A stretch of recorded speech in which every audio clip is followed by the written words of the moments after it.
quick lunch. Bago pumasok. Puro gulay. Walang rice. So, atik naman gulay ko. Kalabasa at spinach lang to. Tapos may mga spices. Syempre, meron tayong kamatis, merong sibuyas, madami. Tapos, garlic.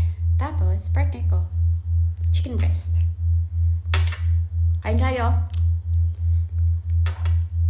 So, yung pagkain ko.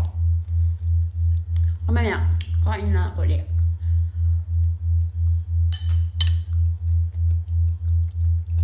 Mahilig po kami sa kalabasa. Yung mga alaga ako mahilig. Kaya every week po ako may kalabasa.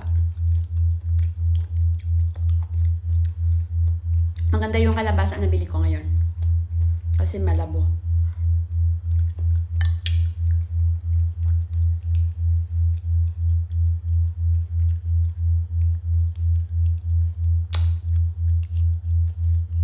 Ito yung chicken breast na lagi kong ginigrade.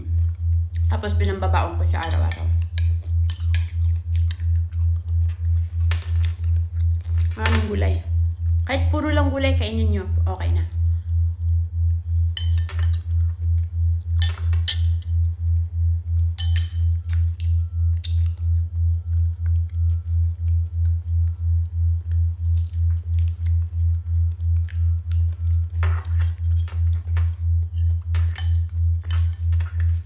Nung bata pa ako, sabi ng nanay ko, pag kumain kami ng kalabasa, nagpapalinaw daw ng aming mga mata. Kaya, makain talaga kami.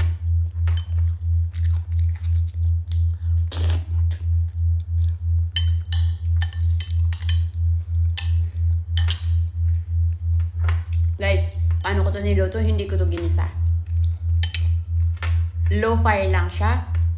Yung mga spices ko, let's say, hindi ko ng kamatis, sibuyas, tsaka bawang. Walang oil. Kahit olive oil, hindi ko nilagyan. Tapos, kusa na siyang mag-watery, diba? Kasi veggie. Nilagay ko na yung kalabasa. Then, spinach. Ito na.